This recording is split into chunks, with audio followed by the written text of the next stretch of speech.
No, Buenas tardes. sí, eh, Buenas tardes a todas y a todos. Bienvenidas al Círculo de Derechos Humanos. Con nosotros nos acompaña la profesora Karen Rebasa.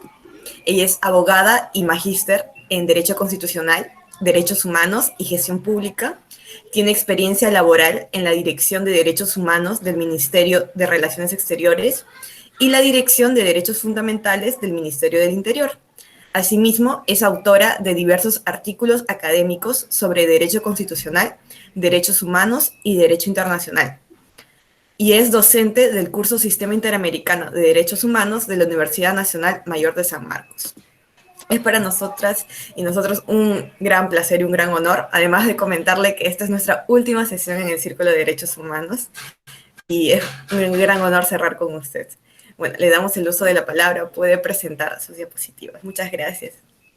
muchas gracias, Tatiana, por tan gentiles palabras y por brindarme el honor de cerrar este año tan importante para ustedes a nivel académico y, por supuesto, también lleno de retos, ¿no? Teniendo en cuenta este contexto de pandemia y las dificultades que se han presentado, pues, en nuestro país ya políticamente. Así es que ha sido un año exitoso para ustedes y bueno, doy todo mi buena fe de que ello va a continuar para los años venideros, ¿no? Cuidándose mucho y por supuesto, demostrando toda esa disciplina que han hecho pues a lo largo de todas nuestras clases. Así es que nuevamente reitero mi agradecimiento al Círculo de Estudios para invitarme hoy a cerrar con un tema muy importante, como son los derechos económicos, sociales, culturales y ambientales, ¿no? Los famosos DESCA. A ver, yo les voy a presentar unas diapositivas y les agradecería que me digan si es que las pueden ver. A ver, chicos.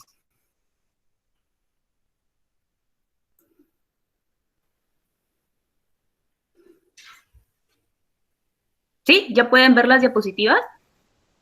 Sí, profesora, sí se pueden visualizar. Listo, muchísimas gracias, Tatiana.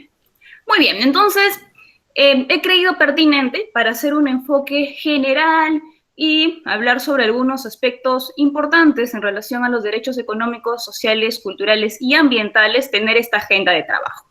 Primero, hablar sobre lo que significan estos derechos y cuáles son sus fundamentos.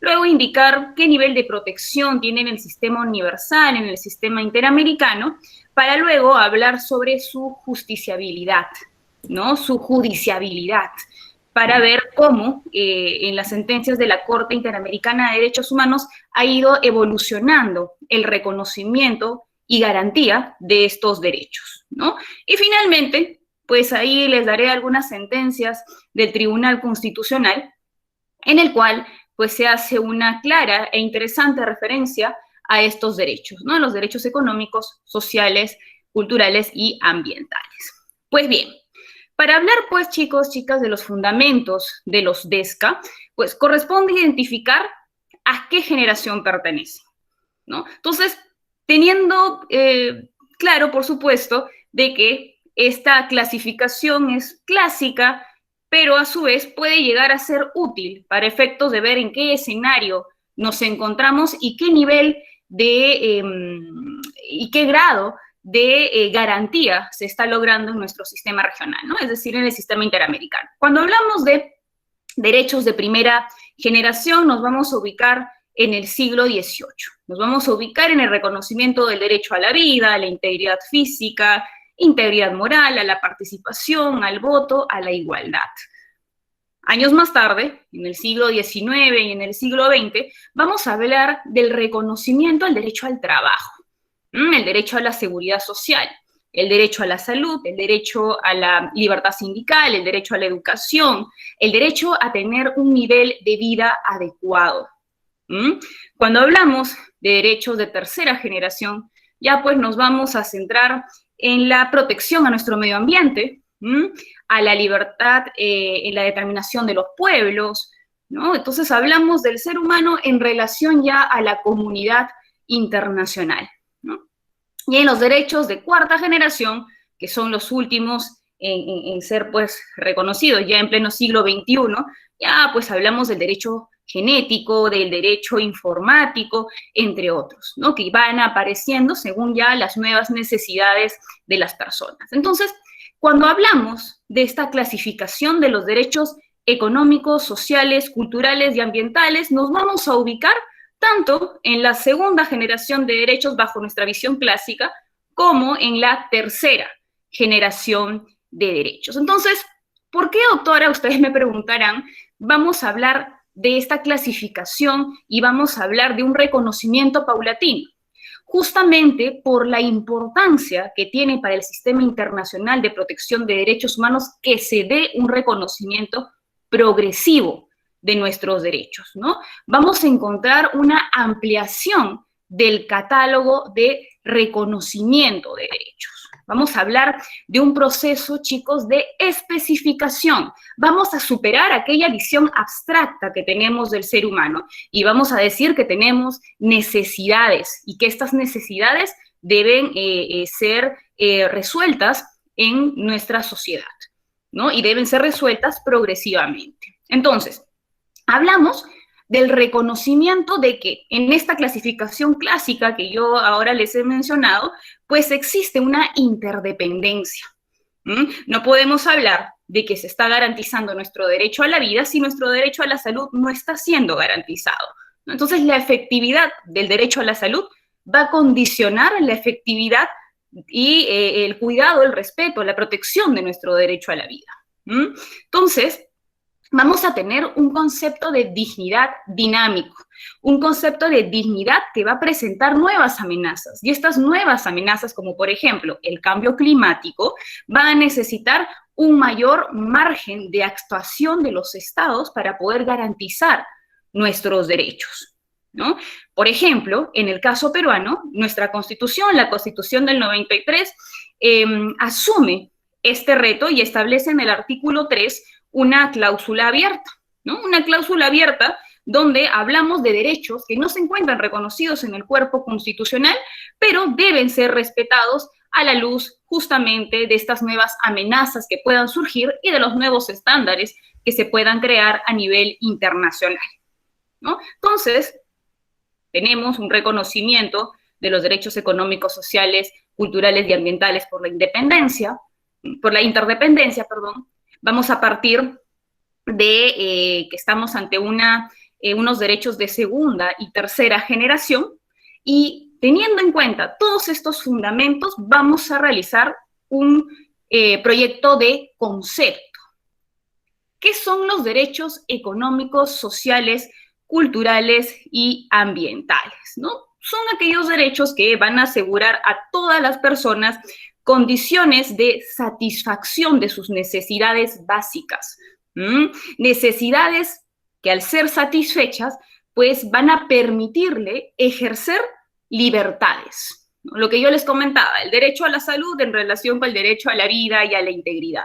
Incluso el derecho al trabajo, a la seguridad social, en relación pues al derecho a la vida, a la integridad, ¿no? Integridad moral, integridad física. Entonces vamos a hablar de esta interdependencia cuando pues nos referimos y definimos los DESCA, ¿no? Derechos económicos, por ejemplo, el derecho a la vivienda, el derecho al trabajo, el derecho a la alimentación. Tenemos derechos culturales, derecho a la educación, ¿no? A la identidad cultural, por supuesto, ¿no? Derechos sociales, derecho a la seguridad social y derechos ambientales, por supuesto, derecho a tener un medio ambiente sano. Si bien es bajo la clasificación tradicional de tercera generación, hoy más que nunca nos hemos dado cuenta que es de especial relevancia tener muy en cuenta la garantía de este derecho, ¿no? Estamos en un escenario pandémico, el COVID-19, y eso nos ha demostrado más que nunca que este debe ser garantizado por toda la comunidad internacional en su conjunto, ¿verdad? Muy bien. Entonces, podemos decir en buena cuenta que los DESCA pueden ser derechos de carácter individual o de carácter colectivo cuando son ejercidos por un colectivo, por un grupo de personas, ¿no? Por ejemplo, un pueblo indígena. pueblo indígena también está o debe ser garantizado en cuanto al ejercicio de estos derechos, ¿no? Importantísimos por tener esta condición de interdependencia. Entonces, teniendo en cuenta todas estas características, chicos, va a haber un reconocimiento en el sistema internacional de protección de los derechos humanos, tanto en el sistema universal como en el sistema interamericano. Por ejemplo, como ustedes saben, el sistema universal de protección de los derechos humanos va a tener como objetivo principal garantizar la paz y la seguridad internacional, ¿no? Teniendo en cuenta, pues, lo que yo les explicaba también ya en clase, ¿no? Las consecuencias de estas dos guerras mundiales, ¿no?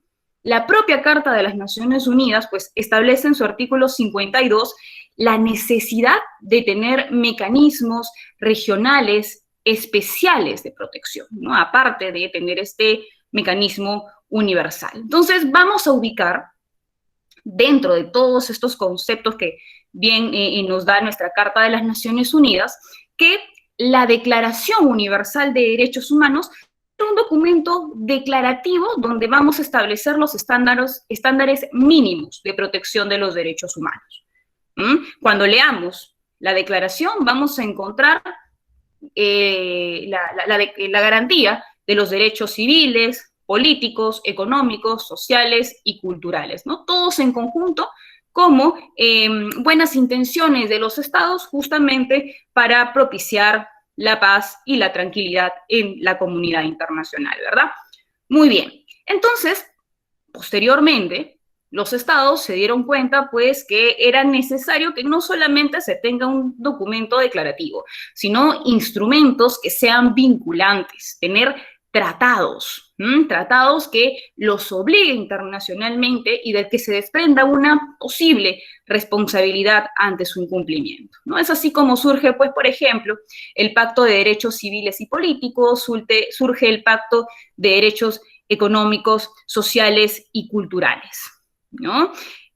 Ahí, por ejemplo, vamos a reconocer la igualdad entre hombres y mujeres en cuanto al acceso al trabajo, el derecho a la seguridad social, el derecho a tener un nivel adecuado de vida, a tener un adecuado nivel de salud física, de salud mental, vamos a ubicar el derecho a la educación, el derecho a la vida cultural, a beneficiarse también, pues, de todo el progreso científico, ¿no? Todo eso ubicándonos bajo el sistema universal. Ahora, a la vez de crearse estos instrumentos internacionales importantes, ¿no?, que pretenden garantizar estos derechos, también se crearon diferentes protocolos, ¿no? Estos protocolos van a significar, pues, un mecanismo especial de protección. Y en referencia a los derechos económicos, sociales y culturales, vamos a tener al famoso Comité DESC, ¿no?, al Comité de Derechos Económicos, Sociales y Culturales. Este comité, chicos, está funcionando luego de 40 años. Ha habido muchísimo tiempo de los estados en inercia en relación a la ratificación de este protocolo y por eso, pues, no entraba en vigor. Ahora recién ha entrado en vigor y resulta, por supuesto, importante. ¿Por qué? Por el impacto de sus observaciones y sobre todo por la activación, pues, del mecanismo de quejas individuales. Entonces podemos hablar de una judiciabilidad en relación a estos derechos bajo el sistema universal. Por supuesto, con las limitaciones que estos comités tienen. Recordemos que no tiene la misma competencia que la Corte Interamericana de Derechos Humanos, es cuasi jurisdiccional. Sin embargo, pues, a nivel del sistema universal representa un gran avance. Si ustedes me preguntan cómo va ello en el caso peruano, pues el Perú todavía no ha ratificado el protocolo facultativo. ¿Cuál es la opinión política del Estado peruano? Es ratificarlo. De hecho, en nuestro tercer Plan Nacional de Derechos Humanos 2018-2021 está plasmado como un compromiso y una meta el ratificar este protocolo. ¿Por qué todavía no se ha ratificado? Pues recordemos que para el perfeccionamiento interno de este tratado se va a necesitar la el visto bueno, la aprobación de nuestro poder legislativo, ¿no? Al ser en materia de derechos humanos el artículo 56 de la Constitución. Entonces, bueno, teniendo en cuenta las particulares circunstancias políticas de nuestro país, pues entonces ello no se ha dado aún. Sin embargo, sí existe una posición positiva en relación al Poder Ejecutivo para la ratificación de este protocolo. Insisto, importante porque puede acoger quejas individuales, ¿no? Y partir una jurisprudencia muy interesante a partir de la mirada desde el sistema universal de la garantía de estos derechos, ¿no? Los derechos económicos, sociales y culturales. Ahora, ¿qué instrumentos regionales tenemos en relación a este grupo de derechos? Pues, en principio, sería bueno hablar de la Carta de la OEA, ¿no? La Carta de la OEA logra incluir la protección de los derechos económicos, sociales y culturales gracias al Protocolo de Buenos Aires, ¿no? Y también a los derechos ambientales, por supuesto. Se ha dado además, chicos, un gran desarrollo respecto a la garantía de estos derechos a nivel soft law, es decir, a nivel de las resoluciones de la Asamblea General de la OEA, ¿no? Entonces ahí también podemos ver un desarrollo progresivo, un reconocimiento progresivo de estos derechos. Ya desde 1969 a 1975, pues vamos a hablar de la promoción de la ratificación de la Convención Americana sobre Derechos Humanos, ¿no? Y acá, pues, se va a reconocer, en este instrumento, se va a reconocer la obligación de que todos los estados respeten y garanticen los derechos humanos. En referencia a los DES específicamente, en la Convención Americana tenemos el artículo 26, ¿no? El artículo 26 nos habla de un desarrollo progresivo en relación al derecho de la educación, con acceso a la ciencia, a la cultura, con cooperación internacional, ¿no? Eso es lo que se define en nuestro artículo 26, y habla de que esta se va a encontrar contenida en la Carta de la OEA, ¿no? Y por supuesto, en la medida de su cumplimiento va a estar sujeta en la medida de los recursos disponibles, ¿no? Y los recursos disponibles vía legislativa u otro medio que el Estado considere apropiado. Entonces, este punto es muy interesante porque la propia Convención Americana nos va a remitir a lo que muy bien señala la Carta de la OEA. Y si leemos la Carta de la OEA, pues vamos a ver que existe un criterio uniforme desde la Organización de Estados Americanos de ubicar salarios justos, de ubicar mínimos vitales, de ubicar el acceso al trabajo de todo, o la garantía del acceso al trabajo de todos los países de la región. Entonces, pues ubicamos un estándar muy importante que va a estar en relación a este artículo. Y es en razón de eso que pues hemos visto una evolución paulatina, progresiva y muy importante en relación a la judiciabilidad de estos derechos, ¿no? Ahora, las resoluciones de la Asamblea General de la OEA no solamente han reconocido estos derechos económicos, sociales y culturales, sino también los derechos ambientales, ¿no? ¿Por qué? Porque va a encontrar un criterio de universalidad, un criterio de indivisibilidad, de interdependencia y también de progresividad de los derechos ambientales, ¿no? Justamente por las graves consecuencias que está teniendo el cambio climático, ¿no? Y diferentes, pues, manifestaciones de la naturaleza que nos muestran la necesidad de ponerle atención a las circunstancias que se están presentando en la actualidad, ¿no? Que afectan directamente contra nuestro ecosistema y nuestra forma de vida, por supuesto.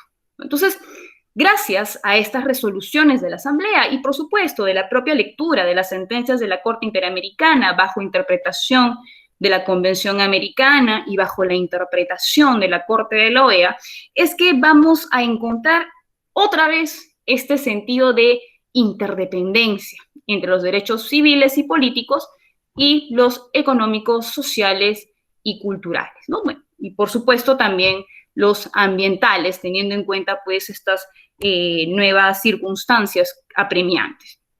La vulneración de un derecho va, sin duda, a traer la vulneración de los otros, ¿no? Son interdependientes. Entonces, teniendo en cuenta todo ello, es que también se impulsa la ratificación de un instrumento adicional, de un tratado adicional. Y justamente ese es el Protocolo de San Salvador.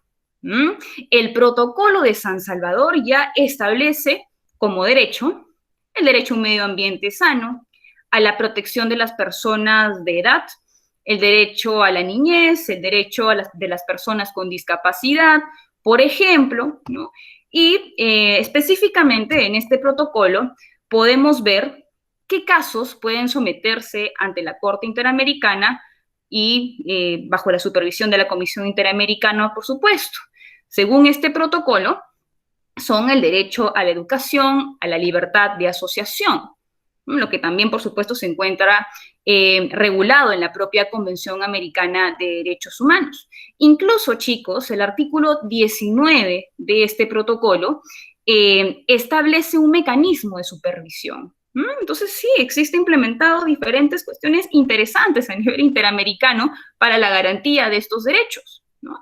Y cuando hablamos de un mecanismo de supervisión, pues hablamos de un grupo de trabajo, ¿no? Un grupo de trabajo que va a encargarse de ver el cumplimiento de estos derechos. Entonces, los estados tienen un deber de presentar informes en relación a la garantía de estos derechos reconocidos por el Protocolo de San Salvador. Si ustedes me preguntan si este sistema es eficaz, la verdad que no tanto. Lamentablemente es de escaso cumplimiento, ¿no? Por ello, se ha planteado, pues, crearse grupos de indicadores, ¿no? Que hablen sobre grupos de derechos dentro de los propios derechos económicos, sociales y culturales, para que los estados presenten de forma más estructural y de forma más técnica la garantía de estos derechos, ¿no? A la fecha, el Estado peruano particularmente sí ha cumplido con presentar sus informes respecto a la garantía de estos derechos. Sin embargo, pues en la región es de escaso cumplimiento. Sin duda, gracias al impulso que se les está dando a estos dentro de la función contenciosa de la Corte Interamericana, vamos a ver un mayor dinamismo de los estados, ¿no? Y por ello, particularmente considero importante que estos estén iniciando de forma más clara y más reiterativa en cuanto a su judiciabilidad directa. Muy bien, entonces, sin duda, actualmente las reflexiones se encuentran ahí, ¿no? Respecto a esta judiciabilidad directa. Entonces, teniendo en cuenta todas estas cuestiones que les he comentado, ¿cuáles serían las obligaciones de los estados respecto a los DESC, respecto a los DESCA? ¿No? Primero, adoptar medidas. Según las propias sentencias de la Corte Interamericana, se señala que los estados deben hacer el máximo de los recursos de que se dispongan para lograr progresivamente la plena efectividad de estos derechos. Deben garantizarlos sin discriminación y deben realizar medidas concretas para que ello dé luz, ¿no? Por ejemplo, la aprobación de legislación pertinente, la aprobación de políticas públicas, su implementación, su supervisión, etcétera, ¿no? Todas estas cuestiones son herramientas de gestión pública que deben ser utilizadas para garantizar estos derechos, ¿no? Los derechos económicos, sociales, culturales y ambientales. Entonces, vamos a ubicarnos en que el Estado va a tener una obligación de respetar, una obligación de garantizar y una obligación de satisfacer. Recordemos que en seguimiento al artículo 1.1 y el artículo 2 de nuestra Convención Americana, el respeto y garantía de los derechos humanos en general van a encontrarse circunscritos a estos artículos, ¿no? Al 1.1 y al artículo 2.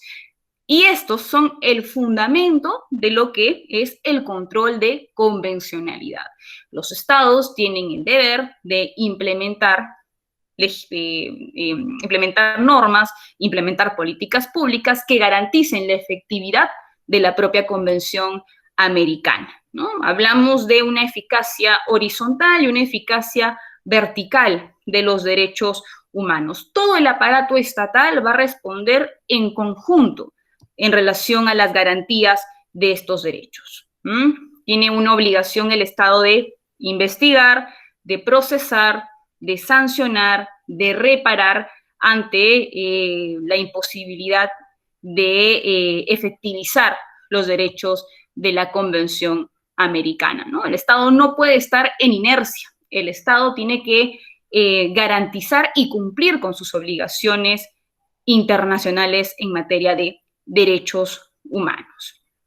Entonces, vamos a ver de que estas tres obligaciones van a ser importantes, trascendentes, sobre todo cuando hablamos de derechos económicos, sociales y culturales, ¿no? Incluso podemos llegar a establecer la responsabilidad del Estado, ¿no?, frente a su inercia, frente a una situación problemática que puede ocasionar riesgos y que el Estado pues quedó en indiferencia, ¿no? Ello, por ejemplo, Abramovich sostiene que el Estado tiene que estar siempre a la expectativa de que no existan riesgos previsibles o riesgos evitables, porque ante la materialización de estos riesgos vamos a encontrar la responsabilidad del Estado, ¿no? Entonces, el Estado tiene que ser diligente en todas las acciones que, por supuesto,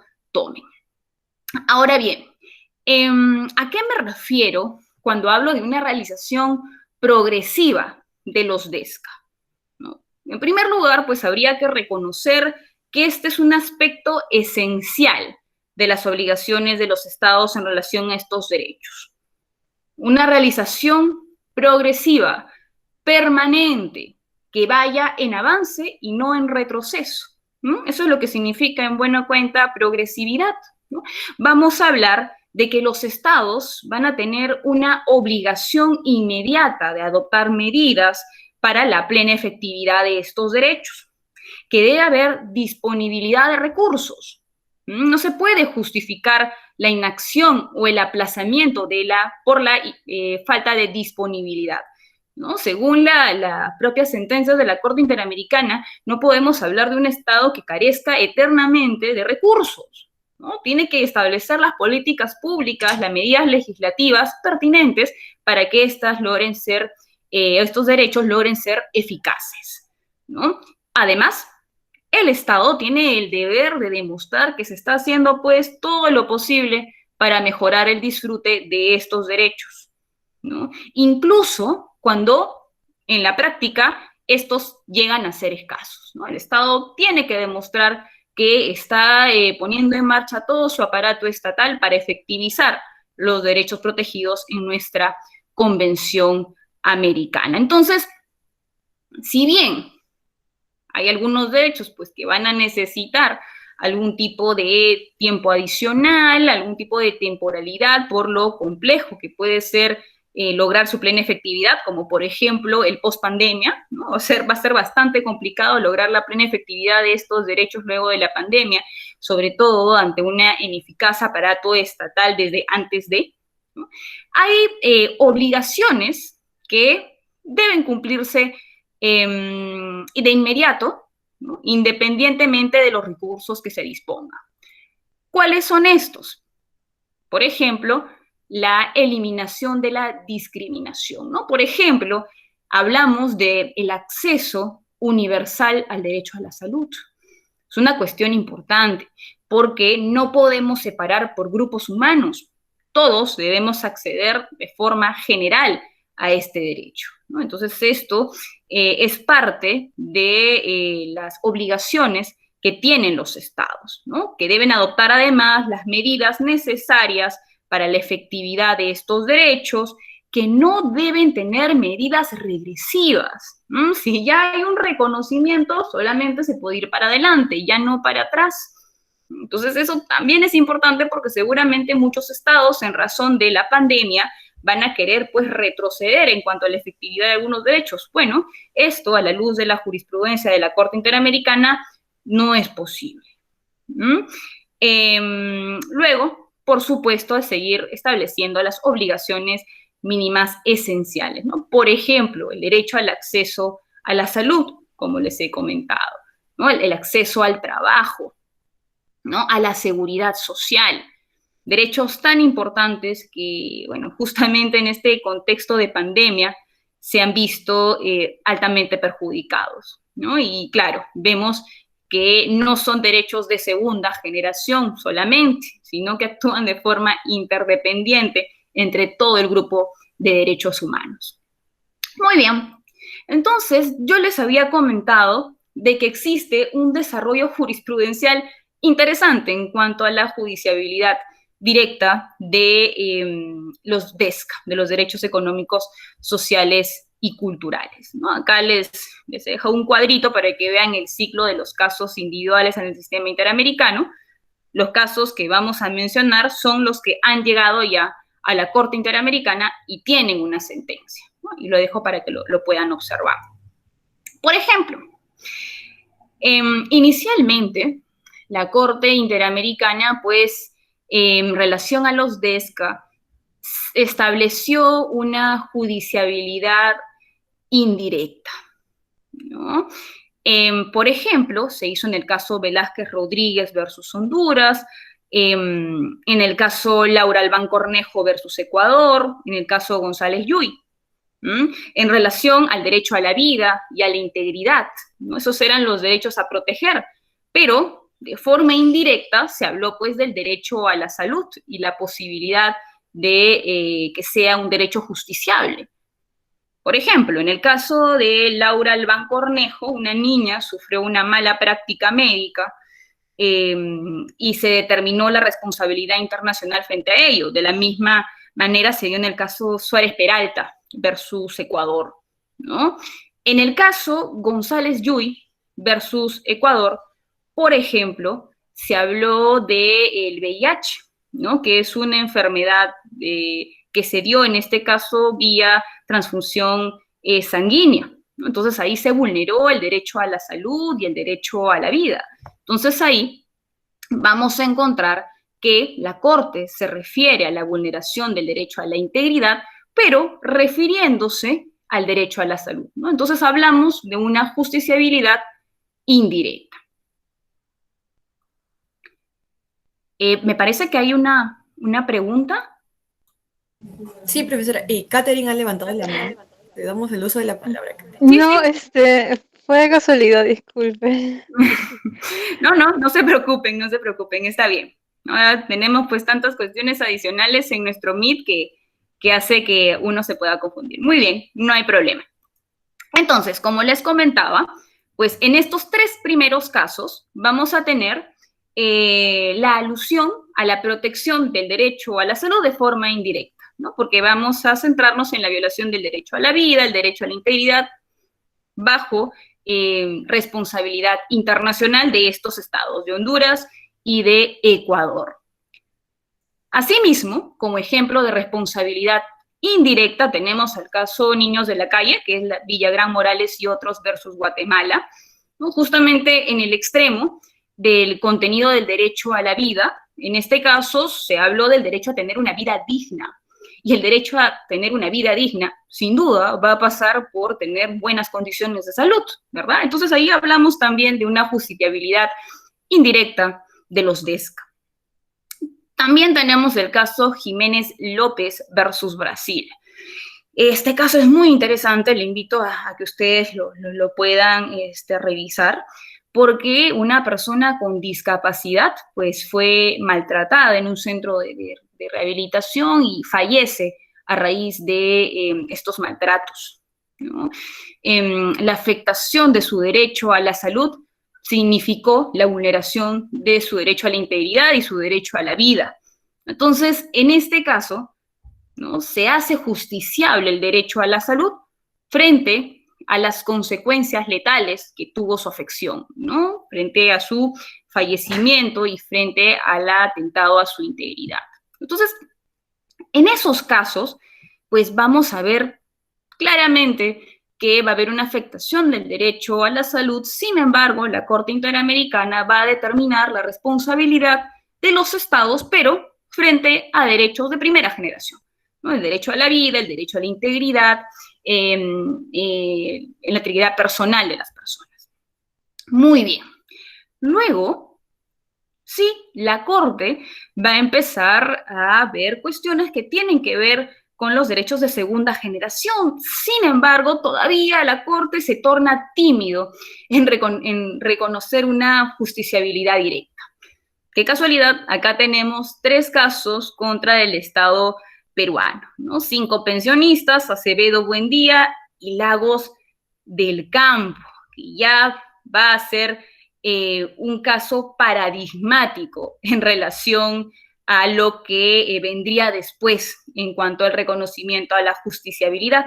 Así que lo desprenderíamos dentro del grupo de justiciabilidad indirecta, chicos, ¿sí? Lagos del Campo sería un caso distinto, un caso hito, donde se va a iniciar con un reconocimiento directo de justiciabilidad de los DESC a nivel del sistema interamericano. Por ejemplo, en el caso 5 pensionistas, empezó pues a existir un movimiento, un debate académico entre diferentes universidades norteamericanas, ¿no? En especial la Universidad Yale y Harvard, ¿no? que empezaron a discutir sobre la justiciabilidad del artículo 26, ¿no? Sin embargo, acá, en 5 pensionistas, pues se decidió no aceptar su justiciabilidad directa, ¿no? Pero ya se hizo un desarrollo doctrinario y también un alcance jurisprudencial muy importante en relación al derecho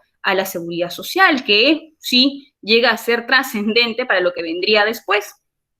En el caso Acevedo Buendía versus Perú, por ejemplo, tampoco se acogió dicha posibilidad.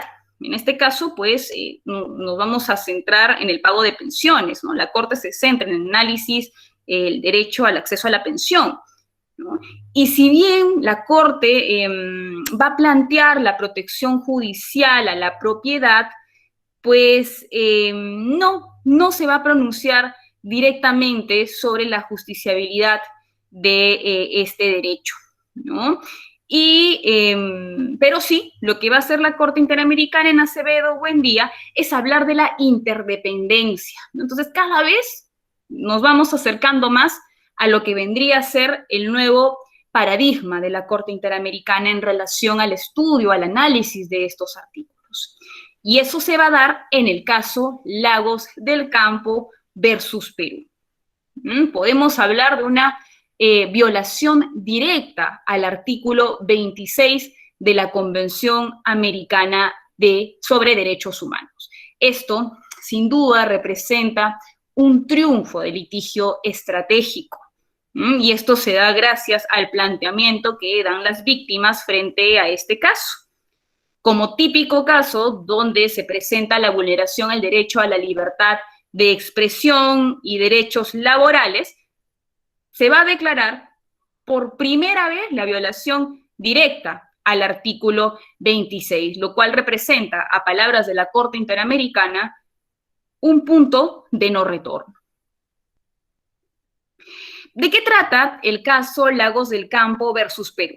Bueno, esta es una decisión sin duda histórica que representa un gran paso jurisprudencial sobre la justiciabilidad de los DESCA y con ello, pues, vamos a darle mayor margen de acción a nuestro artículo 26 de la Convención Americana, ¿no? Este caso trata del despido del señor Alfredo Lagos del Campo, que se dio en el año de 1989, luego de que él estuviese trabajando 13 años en su puesto, ¿no? En la empresa Ceper Pirelli, ¿no? Que era una comunidad industrial. Él pertenecía a un comité electoral de esa empresa y realizó algún tipo de manifestación en contra de las autoridades, ¿no? Una manifestación directamente en contra de la gestión de las utilidades de la empresa. Entonces, el señor Lagos del Campo denunció a una revista de que existía un fraude en cuanto a estas utilidades de esta empresa, ¿no? Esta empresa estatal. Entonces, al haber hecho este tipo de denuncias, el señor Lagos del Campo fue despedido por causa de faltamiento grave de palabra. ¿En agravio de quién? En agravio de sus empleadores, ¿no? Teniendo en cuenta las características de este caso, finalmente la Corte Interamericana establece que existió una o varias vulneraciones de los derechos contemplados en la Convención Americana. Primero, pues hablamos de la vulneración al derecho a la estabilidad laboral. Fíjense, vamos a hablar de la estabilidad laboral desde la interpretación del artículo 26 de la Convención Americana sobre Derechos Humanos. Vamos a hablar también de la vulneración al derecho a la libertad de expresión, del derecho a la libertad de asociación y el derecho del acceso a la justicia. Lo principal para efectos de esta exposición es el derecho a la estabilidad laboral. Acá justamente les he hecho una PPT con estos 4 puntos, ¿no? Fíjense que la Corte Interamericana trajo a la palestra el derecho a la estabilidad laboral bajo un principio de iura novit curia. Se da una interpretación del artículo 26 a la luz de un sentido interpretativo de la propia Convención Americana y de la propia Carta de la OEA.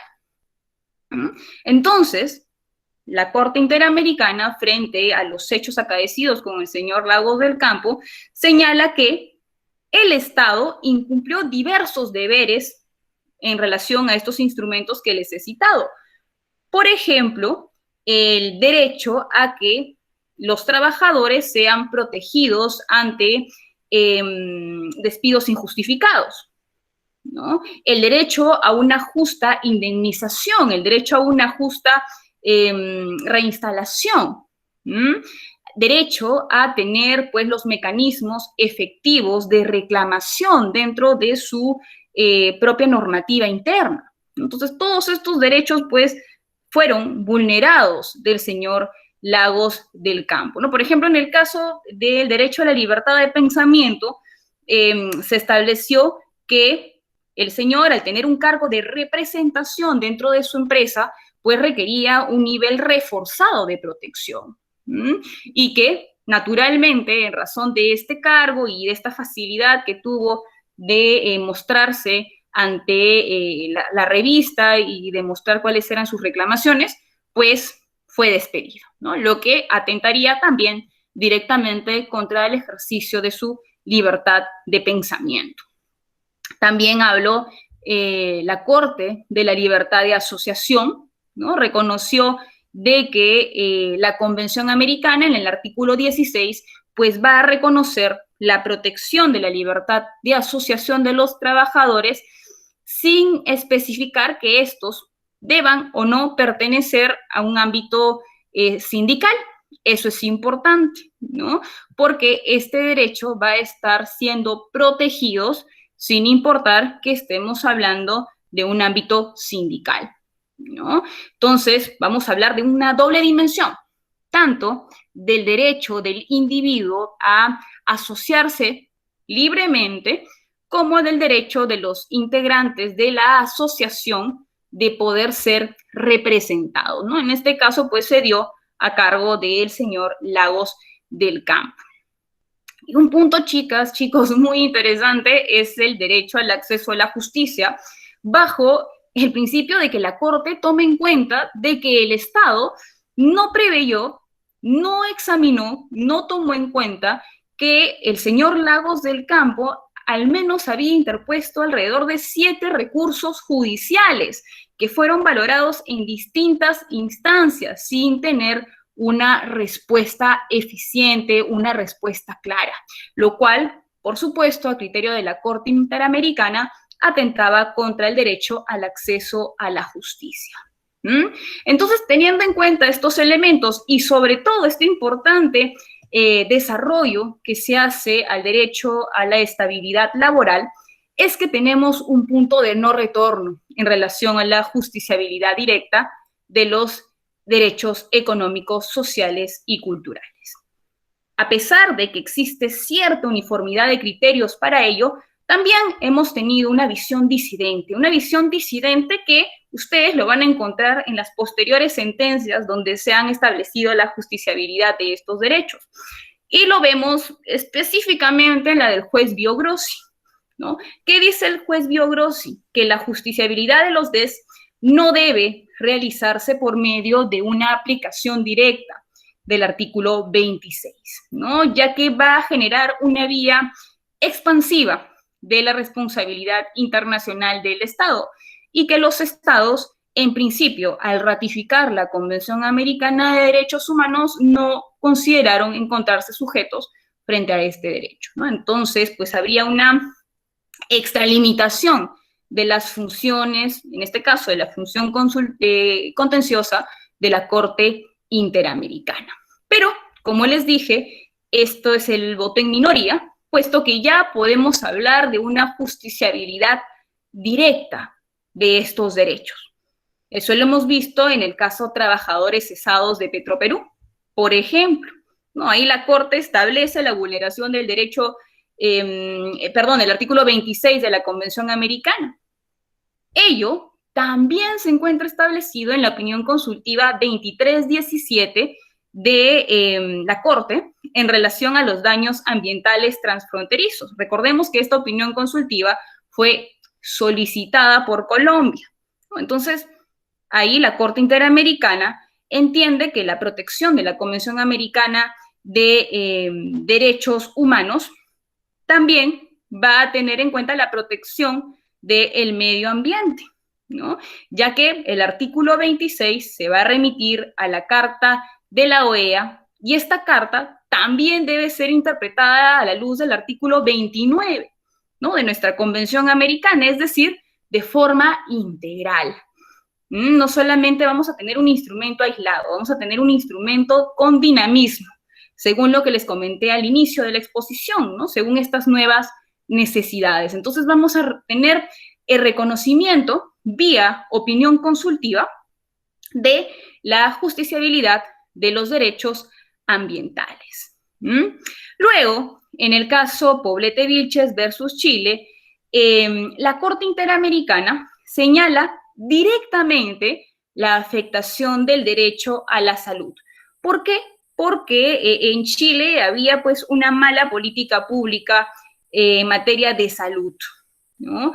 Una persona adulta mayor es vulnerable, pero no debe ser ello pues un factor excluyente para que su vejez sea una causal de no posibilidad de que recurra a un tratamiento especial. Entonces ello es altamente criticado por la Corte Interamericana, ¿no? Al contrario, dice, señores, ustedes deben redoblar las garantías frente a este grupo, ¿no? Frente a las personas adultas mayores, y no decir que por su edad pues no debe reconocerse este derecho, ¿no? Al contrario, deben establecer las políticas públicas adecuadas para que su derecho a la salud sea reconocido. Entonces también acá en Poblete Vilches pues vemos un caso paradigmático en relación al reconocimiento del derecho a la salud. Posteriormente, vemos el caso Muelle Flores versus Perú, nuevamente, ¿no? Acá vemos pues un pronunciamiento ya no para la Corte Interamericana, ya no para en el reconocimiento de su justiciabilidad, acá ya hablamos del derecho a la seguridad social, ¿no? El tribunal hace alusión al derecho a la pensión de manera autónoma, ¿no? Como parte integrante de los DESCA. Entonces acá ya tenemos un reconocimiento paulatino de todos aquellos derechos económicos, sociales, culturales y ambientales. Ambientales ya en el caso Yaca-Conjat, Nuestra Tierra, Asociación Nuestra Tierra versus Argentina. En este caso se establece por primera vez, ya también a la luz de la opinión consultiva 2317, la vulneración del artículo 26. ¿En relación a qué derecho? Al medio ambiente sano.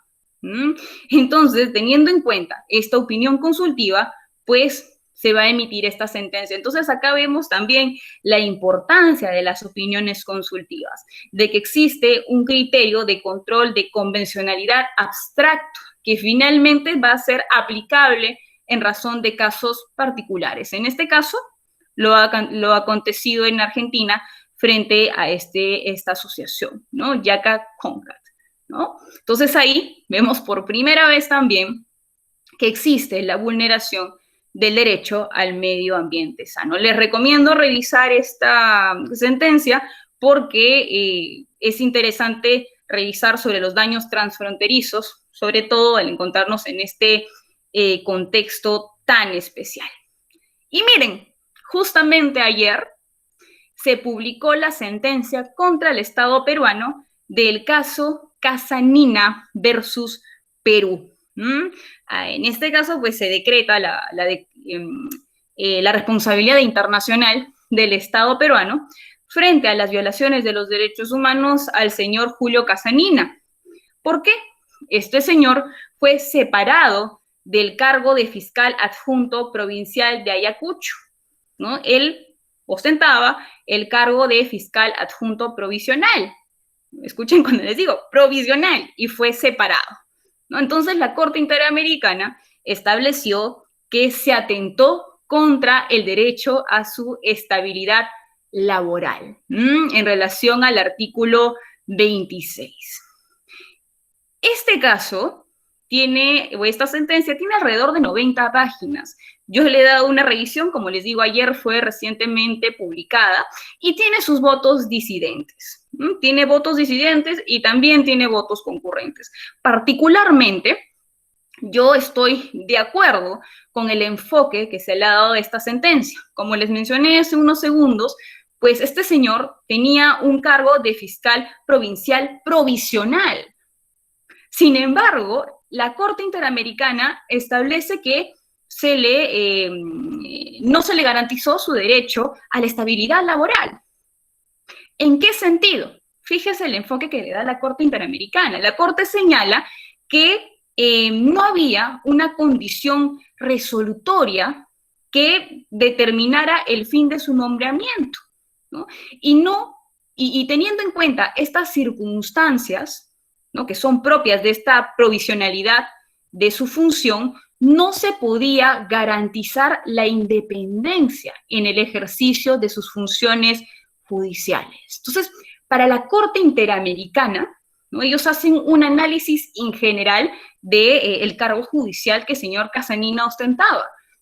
Y para la Corte Interamericana, pues su estabilidad debe estar asegurada, o en todo caso, debe existir claramente cuáles son las condiciones resolutorias de su nombramiento. Y ello, por lo menos en el caso de este señor fiscal, pues no se encontraba establecido dentro de la normativa interna, ¿no? El tribunal dijo que era un cese arbitrario a su cargo, ¿no? De que finalmente él debió tener un derecho, o debió ser garantizado de su derecho a permanecer en su cargo en condiciones de igualdad, ¿no? Su derecho a la estabilidad laboral como parte integrante del derecho al trabajo. Lo que se dio, pues, en el caso particular, pues, si bien se centró en esta condición de provisionalidad, atentaba a criterio de la Corte Interamericana, al cual yo comparto, con su situación de independencia y así con la plena efectividad del Estado de Derecho, ¿no? Entonces ahí, en este último caso que justamente ayer fue publicado por la Corte Interamericana de Derechos Humanos, vemos un avance en relación al reconocimiento de los derechos económicos, sociales, culturales y ambientales, y en este caso particular, centrado el derecho a la estabilidad laboral. No solamente vamos a ver un cargo, sino vamos a ver todas las características de este cargo, ¿no?, para hablar de una estabilidad laboral, para hablar de un acceso en igual de condiciones a los derechos. Entonces, si nosotros revisamos de forma general todas estas sentencias que hasta ayer pues, se han podido emitir en relación a los derechos económicos, sociales, culturales y ambientales, vamos a poder ubicar un pequeño test, ¿no? Un test DESCA. Entonces, en el test DESCA tendríamos que ubicar, por ejemplo, que estos derechos deben provenir de la propia Convención Americana sobre Derechos Humanos, el artículo 26, a la luz del artículo 29. Este derecho de interpretar a nuestra Convención Americana a la luz de otros instrumentos internacionales de protección de los derechos humanos, ¿no? Debemos evaluar qué tipo de consenso a nivel regional existe sobre estos derechos, qué tipo de consenso a nivel universal, cuál es el corpus juris, cuáles son las legislaciones que protegen a estos derechos. Y debemos, sin duda, identificar elementos comunes como la accesibilidad, la disponibilidad, la efectividad y la calidad en el logro de la plena satisfacción de estos derechos. Ahora, ¿cómo ello ha sido desprendido por el Tribunal Constitucional, por nuestro Tribunal Constitucional? Bueno, yo acá he hallado algunos criterios jurisprudenciales que conviene que quizás ya se revise con mayor detenimiento, ¿no? Por ejemplo, el Tribunal Constitucional peruano ha establecido que bajo el enfoque del Estado liberal y el Estado social de derecho, pues se debe respetar la seguridad social, la propiedad y el derecho a la igualdad ante la ley, ¿no? ¿Para qué? Para conseguir una mayor efectividad de los derechos, porque no son categorías aisladas y contradictorias. Entonces acá también vemos un enfoque de interdependencia entre los distintos derechos que también se encuentran definidos por nuestro Tribunal Constitucional, ¿no? Acá, por ejemplo, en esta sentencia, en la 2016, se va a reconocer dos aspectos de los DES. Por un lado, la superación de una estricta concepción programática, ¿no? Ya vamos a hablar de un nivel integral, una aceptación integral, una garantía integral de estos derechos, y del otro lado, de la obligación del Estado frente a ellos, ¿no? Fíjense, ya el Tribunal Constitucional en el 2004 nos habla de metas cuantificables, no meros deseos o meras cuestiones, llámese buenas intenciones, ¿no? Sino metas cuantificables para la satisfacción de estos derechos. ¿Y dónde se puede identificar estas metas cuantificables? En los planes de acción, ¿no? En nuestras políticas públicas, ¿no? Eso es lo que finalmente establece el Tribunal Constitucional. Muy interesante.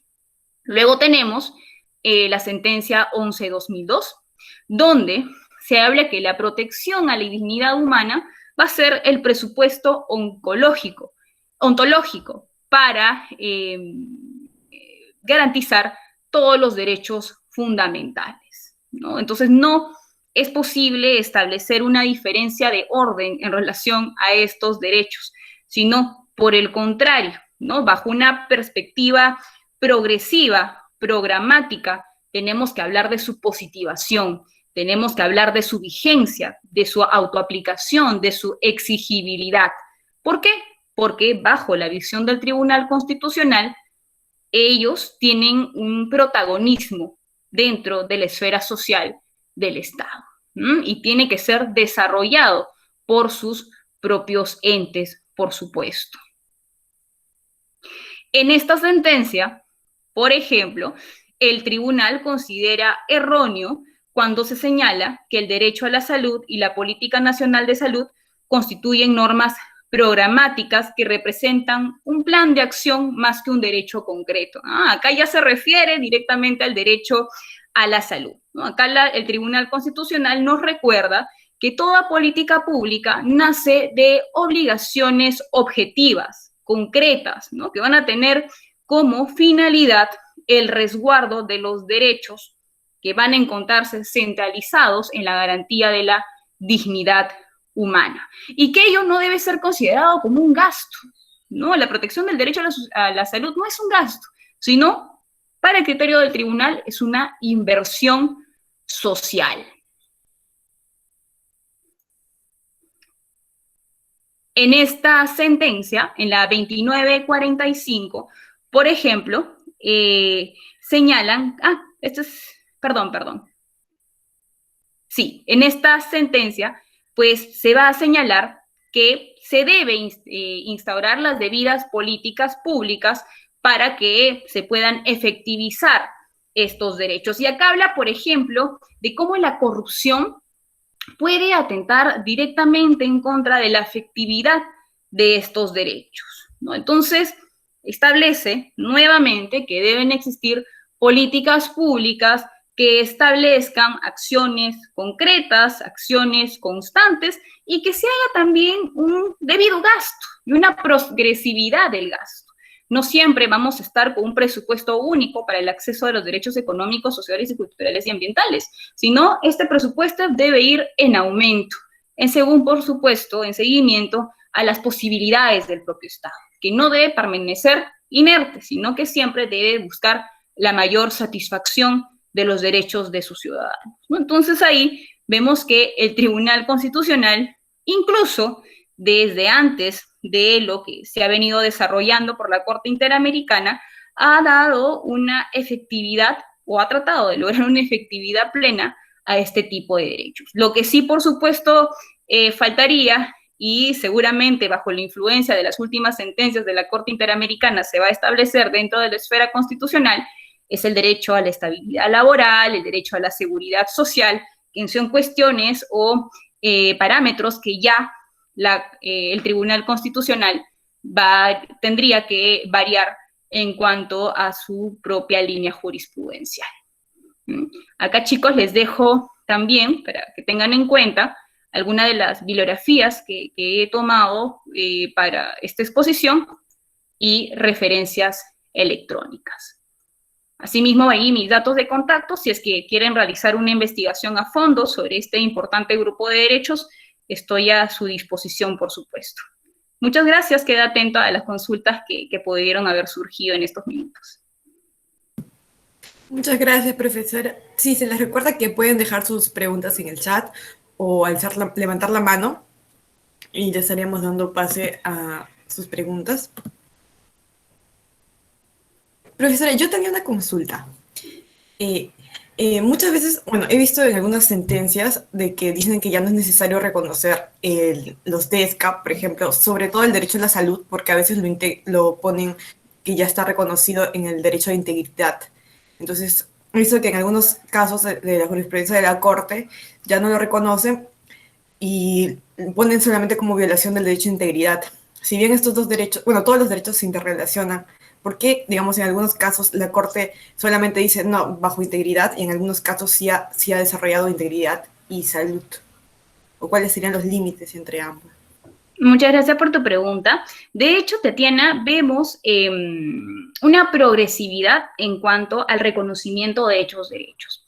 Sin duda, vemos que en algunos casos existe una vulneración, pues, directa al derecho a la vida, ¿no? Entonces, por la vulneración del derecho a la salud de una persona, pues, ha terminado con consecuencias trágicas. En este caso, pues, pérdida de vida, pérdida de un bienestar general, ¿no? Entonces, teniendo en cuenta ello, pues la Corte Interamericana progresivamente ha ido identificando cuánto estos derechos deben ser judiciables bajo una esfera particular, es decir, bajo la protección del derecho a la salud, y cuándo no, cuándo vamos a hablar de esta primera generación de derechos, es decir, el derecho a la integridad, el derecho a la vida. Entonces, estos estándares pues están en pleno progreso, en plena adecuación, ¿no? Entonces, teniendo en cuenta ello, pues, y por supuesto las características particulares del caso,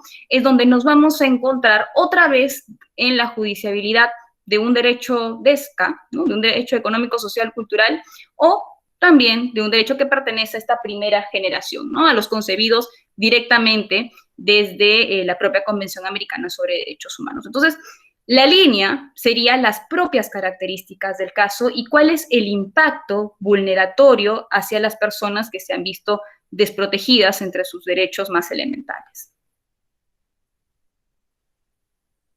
Gracias, profesora.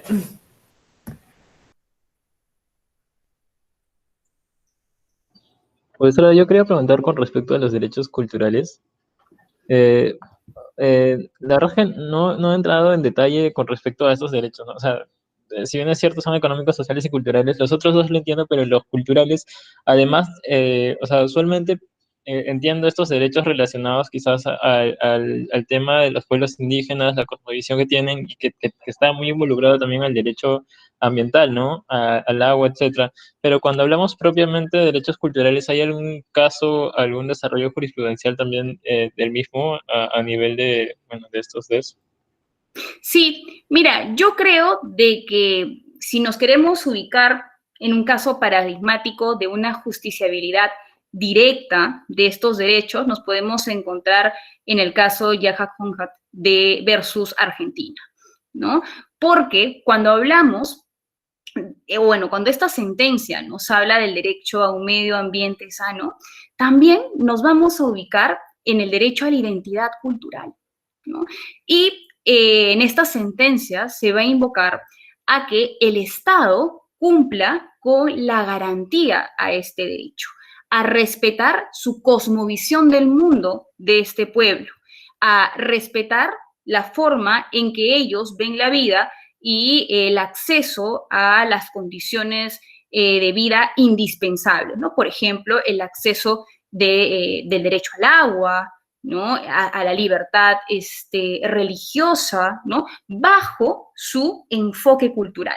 Entonces, en esta sentencia particular es donde vamos a ver el desglose del derecho a un medio ambiente sano, también en relación a su derecho a la identidad y a la forma en cómo ellos ven el mundo y la forma en cómo ellos quieren finalmente desarrollarse, ¿no? Entonces, cuando nos hablamos de un enfoque de pueblos indígenas, pues sí, vamos a hablar de un enfoque del respeto a los derechos culturales de estos grupos. Entonces, considero que si queremos hablar de un avance a nivel jurisprudencial, vas a tener una guía muy interesante en relación a esta sentencia, ¿no? Yaca Honjat versus Argentina. Gracias, profesora. Sí, claro que sí. No sé si quisieras leerlo, Tatiana, la pregunta de Jacqueline. Sí, bueno, la compañera Jacqueline nos pregunta, profesora, un gusto escucharla. ¿Qué consideración tiene usted en cuanto si el Estado ha aplicado la obligación inmediata que tiene en cuanto al derecho a la salud, más aún en esta situación de emergencia, haciendo también una revisión de la observación general 14 de la Corte? Y si podría, mediante un ejemplo, explicar la irretroactividad que mencionó, por favor. Sí, por supuesto, y muchas gracias, Jacqueline, por tu pregunta. Cuando hablamos de esta irretroactividad, es decir, que el Estado ya no puede retroceder en cuanto al reconocimiento a los derechos económicos, sociales y culturales, y en este caso específico al derecho a la salud, es que no puede, por ejemplo, eventualmente, ¿no?, ante esta situación de pandemia, establecer criterios diferenciadores entre los grupos de atención prioritaria, ¿no? No podemos decir que vamos a prevalecer la atención a los nacionales, por ejemplo, frente a los grupos de extranjeros que se encuentren en el país, ¿no? Y es importante porque recordemos que la Convención Americana de Derechos Humanos habla de que debe garantizarse estos derechos en condiciones de igualdad. Entonces, no podemos hacer un retroceso en relación a este acceso universal al derecho a la salud. Entonces, considero de que eso es muy importante. Sin duda, existen grupos de especial vulnerabilidad. ¿Cuáles serían estos grupos de especial vulnerabilidad? Por ejemplo, los adultos mayores. Otro grupo, las personas privadas de su libertad, que justamente en este escenario de emergencia van a encontrarse muy vulnerables en relación a un posible contagio o un posible deterioro de su salud. Entonces, si tenemos en cuenta, por ejemplo, la resolución 1 del 2020 de la propia Corte Interamericana o los diversos pronunciamientos que ha tenido la Comisión Interamericana de Derechos Humanos, se fija directamente en esta ausencia de retroceso de garantía de los derechos que debe ir de parte de los estados, ¿no? A pesar de que nos encontramos en una etapa de pandemia y de que ello, sin duda, y lo reconoce la propia Corte Interamericana, va a significar un reto para los estados, pues se debe cuidar que no lleguemos al retroceso en cuanto a la garantía de estos derechos. Y debe, por supuesto, respetarse todas aquellas cuestiones que van a encontrarse interdependientes del mismo, ¿no? Por ejemplo, si nos encontramos en una cárcel, ¿no? En un centro penitenciario, una persona privada de su libertad, para evitar su contagio, no podemos restringir el acceso de personas a que vayan a visitarla, ¿no? Porque justamente eso representa un trato cruel, inhumano y degradante a la luz de las sentencias de la Corte Interamericana. Entonces, ¿qué es lo que podría hacerse teniendo en cuenta toda esta situación particular de emergencia? Que se establezcan los protocolos adicionales pertinentes para que puedan realizarse estas visitas de los familiares en las cárceles, porque justamente la Corte detecta de que la falta de esta relación con los familiares y, claro, el negar el acceso a la visita de una persona privada de su libertad atenta contra su integridad psicológica, ¿no? Entonces, teniendo en cuenta ello, pues la Corte dice, a ver, ¿no? Si bien ahora tienes que garantizar el derecho a la salud, es decir, que no se contagie esta persona privada de su libertad, y a su vez tienes que garantizarle su derecho a tener sus visitas, pues entonces tienes que establecer las políticas adecuadas en estos centros penitenciarios para poder garantizar ambos derechos. No puede haber retrocesos. No por el hecho de evitar su contagio debemos privarle de las visitas, ¿no? Y con ello a su integridad psicológica. Entonces, ahí creo que podemos tener un claro ejemplo de que la Corte no va a aceptar una irretroactividad.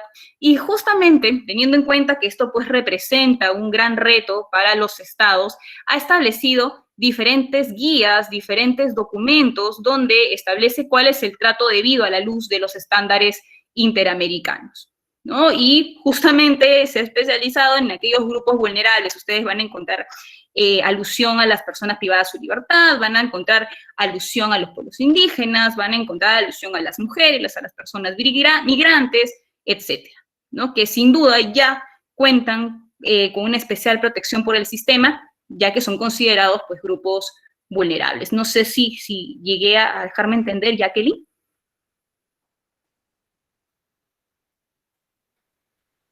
Perfecto. Gracias, Jacqueline.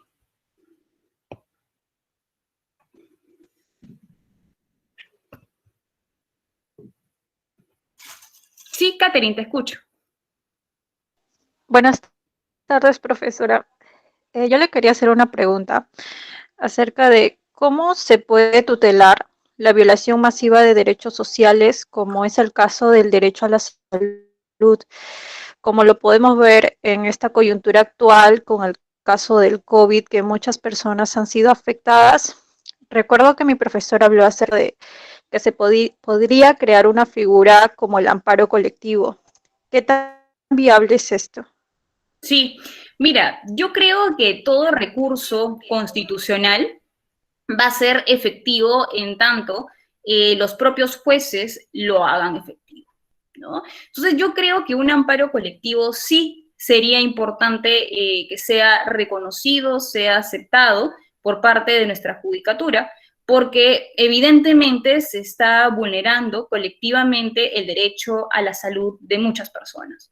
Ahora, sin duda, el Estado podría responder indicando de que existen iniciativas a nivel normativo, llámese decretos de urgencia especiales, o también a nivel de políticas públicas para satisfacer estas demandas. Porque, claro, se entiende de que el Estado está en una situación especial. La pandemia, pues, es un problema que no solamente está atentando en contra del Estado peruano, sino en contra del mundo. Entonces, existe, pues, unas debilidades que se presentan desde la gestión pública hace varios años y además que se han llegado a perpetuar ahora debido a la pandemia, ¿no? Entonces, este tipo de recursos, sí, efectivamente, pueden ser eficaces, siempre y cuando también veamos cuál es la actividad que está teniendo el Estado, ¿no? Por ejemplo, no sé si recuerdas, Catherine, que en algún momento se vio cómo las clínicas privadas pues empezaron a aumentar los precios del acceso pues a respiradores y a unas condiciones que puedan hacer factible el superar esta etapa de contagio, ¿no? Subieron pues estrepitosamente los precios. Entonces, ¿cuál es el rol del Estado? Velar porque esas condiciones no se den. Entonces, por ejemplo, mira, justamente cuando nos encontramos en ese escenario que tuvo que pronunciarse el expresidente Vizcarra, ¿no? Pues vimos que bajo una orientación de la sociedad civil se buscó pedir una medida cautelar a la Comisión Interamericana por esta situación, ¿no?, que se estaba presentando con el tratamiento al COVID por parte de las clínicas privadas, ¿no? Entonces, ahí vemos una situación clara de desigualdad y una situación clara de inercia del Estado. Pero lo digo entre comillas porque posteriormente vimos que el propio presidente se pronunció en relación a ello y dijo pues que se estaba haciendo conversaciones con estas clínicas para que no existan pues estos costos irrisorios en relación al acceso a un tratamiento o a un control del virus, ¿no? Entonces, teniendo en cuenta estas características, pues, dependiendo del grado de afectación que se pueda dar a un colectivo, pudiese existir este tipo de medidas de amparo colectivo. Ahora, por ejemplo, ya el presidente Sagasti ha señalado que hay medidas, ¿no?, de emergencia, como por ejemplo la suspensión del derecho a la circulación por varias fechas. Se ha dado a nivel nacional. Lamentablemente esto se debe porque hay algunos focos, algunos departamentos del Perú donde se ha dado pues un alza bastante fuerte del contagio y con ello ya el desabastecimiento del sector salud. Entonces, por ahí el Estado siempre va a tener la posibilidad de indicar qué esfuerzos está dando, ¿no? Y finalmente lo que la judicatura debe buscar es que realice esfuerzos. Entonces, estas acciones colectivas serían ineficaces si es que lo que está haciendo el Estado siempre va a ser lo mismo y no se puede encontrar una mejor solución, ¿verdad? Pero considero particularmente de que estas acciones serían eficaces siempre y cuando pues vemos una total inercia del Estado o una inercia tal que hace que un grupo de personas lleguen a ser pues perjudicados, ¿no?, en relación a ciertas medidas que se pueden implementar a nivel estatal. Entonces, teniendo en cuenta ello, yo creo que puede lograrse la efectividad de estos amparos como recursos constitucionales, ¿no? Muchas gracias, profesora. Sí, sí, claro, Catherine. Profesora, yo tengo una duda. Tengo entendido que bajo el artículo 27 se pueden suspender derechos, pero sí hay una lista, ¿no?, de que derechos de que no se pueden ser suspendidos. Y digamos, dentro de esa lista no está el artículo 26. Entonces, mi duda es, entonces, ¿el Estado podría argumentar que puede suspender este derecho? No. En una situación así. Sí, sí, muchas gracias por tu pregunta. El Estado no podría argumentar que puede ser suspendido estos derechos, pero lo que sí podría hacer, Tatiana, es indicar que hay un deber de progresividad y que ha surgido un escenario especial, ¿no? Y que este escenario especial es la pandemia, ¿no? Y que por este escenario especial se tienen que tomar medidas que muchas veces van a estar a prueba, ¿no? A ver si es que van a funcionar o no. Entonces, esto no solamente se ha dado en el Estado peruano, con distintas medidas que se han tomado y se han ido cancelando de acuerdo a su efectividad, sino también se ha dado con países hermanos, ¿no? Entonces, lo que sí puede decir el Estado no es que, o sea, lo que sí puede decir es que progresivamente se está tratando de garantizar, no puede suspenderlo, ¿no? Porque como tú puedes ver, desde la propia lectura de la Convención Americana, no se acepta la suspensión de estos derechos. Más bien tenemos una lista cerrada en relación a qué derechos son susceptibles de ser suspendidos, ¿no? Teniendo en cuenta esta característica de interdependencia que hemos venido conversando en esta charla, pues si es que suspendemos, imagínate, el acceso a la salud de cierto grupo poblacional, pues sin duda vamos a encontrarnos ante la vulneración de su derecho a la integridad, su vulneración al derecho a la vida, eventualmente, teniendo las características de esta pandemia. Entonces, pues nos vamos a encontrar con un escenario adverso, ¿no? Un escenario de responsabilidad del Estado. Entonces, no pueden ser suspendidos. Recordemos que la primera vez que se habló del derecho a la salud y esta posibilidad de judicializarlos es en relación del VIH. El VIH también es una pandemia. Entonces, teniendo en cuenta ello, pues el Estado tiene un deber de efectivizar los derechos de las personas que se encuentren afectados por este virus y cada vez en un sentido más progresivo. Entonces, lo que podría hacer el Estado, repito, es señalar que ante pues, este escenario distópico, pues lo que está haciendo es poner toda su energía y poniendo en marcha todo su aparato estatal para garantizar los derechos de las personas, ¿no? Y el acceso debido a la salud. Muchas gracias, profesora. Bianca y Yadira ha levantado la mano, entonces primero Bianca tiene uso de la palabra. Listo. Sí, muchas gracias, doctora Jabasa, buenas tardes. Tenía una consulta. ¿Cuáles serían las excepciones al principio de no regresividad en materia de DESCA? Porque en muchas ocasiones, por ejemplo, los estados argumentan que hacen regresiones a un determinado derecho, por ejemplo, derechos sexuales y reproductivos o similares, en función de una situación económica complicada. Algunos tipos de algún problema con el presupuesto o similares. ¿Hay excepciones válidas a este principio de no regresividad? Gracias. Muchas gracias, Bianca. Mira, en principio, bajo la línea jurisprudencial de la Corte Interamericana, pues estamos en un estado de no retorno, ¿no? No podríamos hablar de una regresividad en relación al reconocimiento de estos derechos.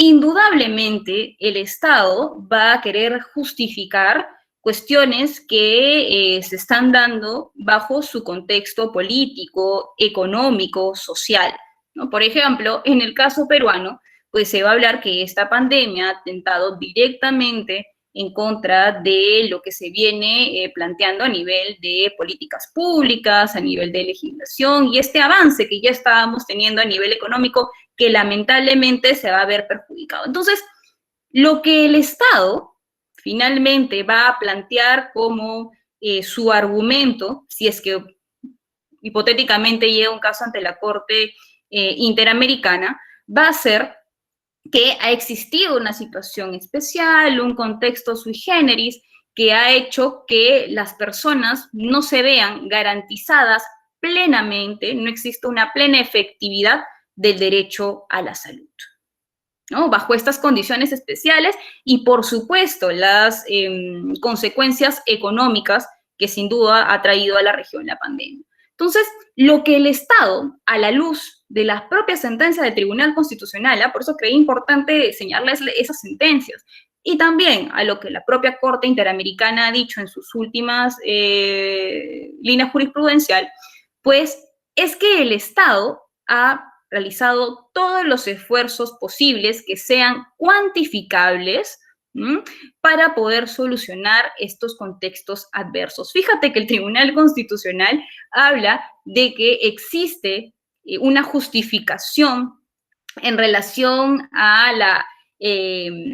las políticas públicas y a su efectividad cuando no existen problemas de corrupción, ¿no? O cuando la corrupción no está de por medio. Entonces, el Estado tiene que demostrar que todo el aparato estatal en su conjunto pues ha establecido criterios claros y transparentes para la efectividad de sus políticas. Ahora, tú podrías decirme, a ver, doctora, en el caso peruano tenemos una inestabilidad política clara, ¿no? Justamente hace algunos días, pues se ha deslizado que no tenemos un contrato fijo para la obtención de vacunas justamente por este periodo de inestabilidad que hay en nuestro país, inestabilidad política. Eso es un hecho, ¿no? Todas estas cuestiones afectan negativamente en la garantía de nuestros derechos y sobre todo en este caso particular del acceso a la salud y la eficacia del mismo, ¿no? Entonces, lo que tiene que hacer el Estado es demostrar con hechos objetivos que, bajo sus propias circunstancias, y en el caso del Estado peruano, de sus particulares circunstancias, pues se ha tratado de dar una plena efectividad a estos derechos, más no decir de una forma tan falaz y directa que se va a aplicar un criterio de no progresividad. No, sino que pues ha interpuesto todos los recursos disponibles para poder lograr esta efectividad, pero sin embargo, por el contexto político, social, económico, pandémico, pues no se ha logrado a ello. Ahora, existe una visión disidente, ¿no? Ustedes han visto esta sentencia, la propia Lagos del Campo, con la visión del doctor magistrado Bio Grossi, con las demás sentencias, ¿no? La podemos ver incluso en la sentencia Casanina, que justamente ha salido ayer, también tiene una visión disidente en cuanto a su justiciabilidad. Sin embargo, debemos notar que esta visión disidente llega a ser minoritaria, ¿no? Y ellos, estos derechos pues tienen un reconocimiento finalmente progresivo, el cual debe ser respetado, Bianca. No sé si quedó claro. Gracias, sí, no, gracias. Gracias a ti. Yadira. Sí, Yadira, ¿tienes el uso de la palabra? Buenas tardes, profesora. Hola, Yadira. Muchas gracias por la exposición de hoy. Mi pregunta era acerca de qué implica y qué no implica el desarrollo progresivo y si existen estándares de prioridad o algo así, porque mientras se da progresivamente estos derechos, pueden existir vulneraciones a ellos, entonces quería saber qué era lo que implicaba. Muy Gracias. bien, muy bien, muchas gracias, Yadira. Mira, cuando hablamos de progresividad, pues hablamos de unos elementos característicos, ¿no? Estos elementos característicos, primero, por ejemplo, es no tener un trato discriminatorio en relación a al acceso a los derechos económicos, sociales, culturales y ambientales. Por ejemplo, centrándonos en el derecho a la salud, ¿no? Tiene que haber un trato igualitario, sin criterios de discriminación de ninguna índole, ¿no? Según la lectura de la propia Convención Americana. Recordemos que la Convención Americana vamos a darle una lectura comprensiva, ¿no? Es decir, bajo todo su articulado en conjunto. Entonces, bajo todo su articulado en conjunto, vamos a aplicar este criterio de progresividad del artículo 26, teniendo en cuenta un criterio de no discriminación. Luego, vamos a hablar de que exista la accesibilidad a este derecho, a estos derechos, ¿no? Por ejemplo, lo que sí ha tenido un interesante desarrollo es el derecho a la salud, ¿no? Y justamente encontrándonos en este escenario especial, ¿no? Las personas tenemos que tener en eficacia el acceso al derecho a la salud. Es decir, por ejemplo, pues poder contar con postas, ¿no? Poder contar con hospitales, poder contar con un seguro, ¿no? Un seguro que nos ayude finalmente a garantizar este derecho, ¿no? Seguros sociales. Entonces, allá vamos a hablar de accesibilidad, también vamos a hablar de disponibilidad, ¿no? No solamente que ellos existan, que estos hospitales existan, que estos seguros existan, sino que también sean disponibles dentro de mi jurisdicción y que yo particularmente pueda acceder a esta efectividad de mi derecho a la salud, ¿no? Por ejemplo, una cuestión que no se ha dado en el caso peruano en relación a la pandemia y a las medidas de contingencia es el reparto de mascarillas. Creo que es muy importante que como una política pública se establezca el reparto de mascarillas. De hecho, se ha dado a nivel regional. Sin embargo, no se ha concientizado todavía, a mi criterio, debidamente al aparato estatal en su conjunto en relación al repartir este tipo de instrumentos, ¿no? A nivel general, no solamente en los lugares privados de libertad, ¿no? Los centros privativos de libertad, sino a nivel general. Yo considero que es importante ¿no? Que siempre se busque este tipo de protección. Entonces, no podemos hablar de que tenemos la efectividad de nuestro derecho a la salud si no tenemos cumplido este criterio. Y además, también vamos a hablar de la calidad del servicio. No vamos a hablar de cualquier tipo de servicio que se nos pueda brindar, sino que estos respondan a estándares generales de protección de este derecho. No vamos a hablar, pues, de una mascarilla que no logre finalmente evitar nuestro contagio, ¿no? No vamos a hablar de un tratamiento que resulte ineficiente y, por el contrario, deteriore nuestra salud, ¿no? Entonces, sí, hablamos de un Estado que finalmente busque la mejor protección de nuestro derecho a la salud. Entonces, teniendo en cuenta todas estas características, Yadira, pues vamos a encontrar cómo vamos a hallar la no regresividad frente a la protección de estos derechos, ¿no? Y justamente cada una de estas características que te he comentado está bajo la línea jurisprudencial de la Corte Interamericana, ¿no? Para hablar de la efectividad del derecho a la salud. Ahora, si tú me preguntas del derecho al trabajo, pues son condiciones que ya se están desarrollando a nivel jurisprudencial de la Corte Interamericana. Mira este caso tan interesante del Casanina versus Perú.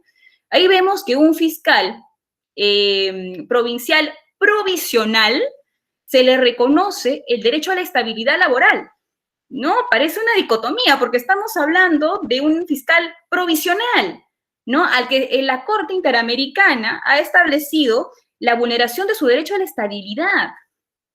La Corte ha analizado que los operadores judiciales deben tener un especial sentido de estabilidad para salvaguardar su independencia, teniendo en cuenta que solamente con su independencia vamos a salvaguardar el Estado de Derecho. Entonces, todo ello lo analiza la Corte Interamericana para hablar de la estabilidad laboral frente a este caso especial de provisionalidad de este fiscal, Casanina. Entonces, si bien hay criterios disidentes todavía en relación a ello, no queda duda de que existe una progresividad en cuanto a los elementos a tener en cuenta, en este caso, del derecho a la estabilidad laboral, ¿no? Lo que queda sería, pues, un reconocimiento jurisprudencial a nivel del Tribunal Constitucional. Tenemos un caso que es en contra del propio Estado peruano. Entonces, sin duda, pues, existe muchas cuestiones que resolver a nivel normativo y a nivel también, por supuesto, de líneas jurisprudenciales del TC en relación al reconocimiento bajo estos estándares de la estabilidad laboral. Entonces, como ustedes pueden observar, son derechos en evolución, cuyo reconocimiento cada vez tiene una mayor efectividad, que tiene voces disidentes, sin embargo, bajo un criterio en mayoría, pues ya existe un punto de no retorno. No sé si quedó claro, Yadira. Sí, profesora, muchas gracias. A ti, Yadira.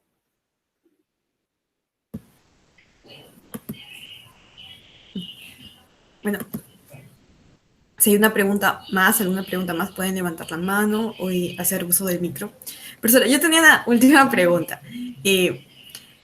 Sé que nuestro país no ha ratificado el protocolo de ESG. Bueno, entonces quería preguntarle a usted, ya que tenía amplia experiencia, no sé si existe entonces voluntad política o en todo caso, ¿por qué aún nuestro país no haya ratificado ese protocolo? Y también mi duda era de que, claro, eso significa que no podemos acceder, digamos, al comité de ESG, ¿no? Entonces, o sea, ¿cuál es su opinión, no? Porque... Gracias. Mira, gracias, Tatiana. Yo creo que la voluntad del Ejecutivo sí existe, ¿no? Y eso se encuentra reflejado en el tercer Plan Nacional de Derechos Humanos, en el 2018-2021, porque justamente establece como un compromiso y una meta estatal la ratificación de este protocolo facultativo, que finalmente establecería la posibilidad de realizar quejas individuales, ¿no?, ante este comité, que si bien el alcance no es el mismo de la Corte Interamericana, pues sin duda nos daría un nuevo alcance en relación a la protección de este grupo de derechos. Ahora, creo que esto pasa más allá de la voluntad política, porque de hecho todo el proceso de celebración de un tratado, y en este caso de este protocolo, pasa por distintos canales que son importantes evaluar. En este caso, el poder legislativo, ¿no? Entonces, desde el Ejecutivo, créeme que sí se han hecho diversos esfuerzos para poder lograr que se perfeccione internamente, porque eso se le llama la aceptación finalmente del legislativo, de la ratificación de este protocolo, la plena efectividad del reconocimiento de las quejas individuales ante el comité.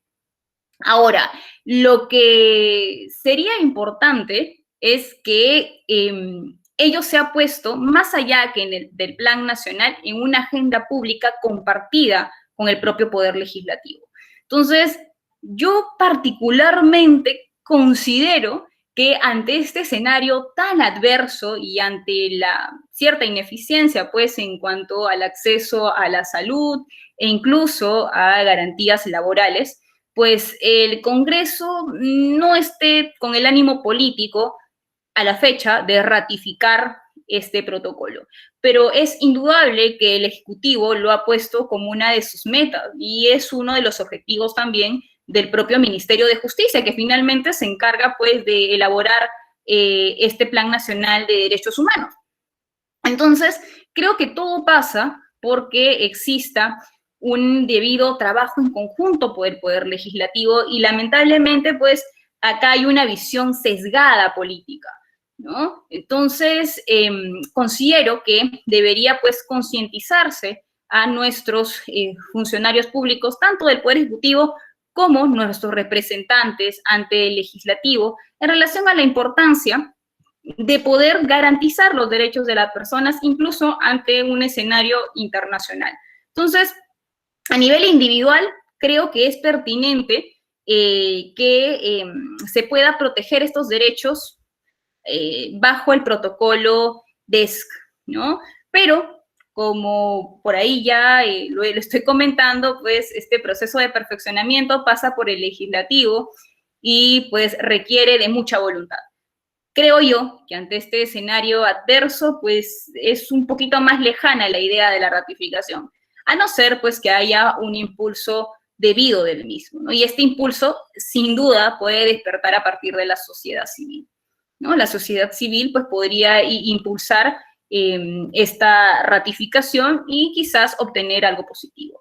Lamentablemente, a pesar de toda la conciencia que se despertó a la luz del acuerdo de Escazú, no sé si ustedes recuerdan, pues se archivó, ¿no? Se archivó el acuerdo y no se logró, pues, perfeccionar internamente y, bueno, la ratificación del acuerdo. Entonces, sin duda, pues todo pasa por un canal político y este canal político es el Parlamento, ¿no? Entonces siempre hay que saber decidir bien para ver quién van a ser nuestros próximos representantes y que sin duda tenga un criterio más amplio y más beneficioso en relación a la efectividad de nuestros derechos humanos.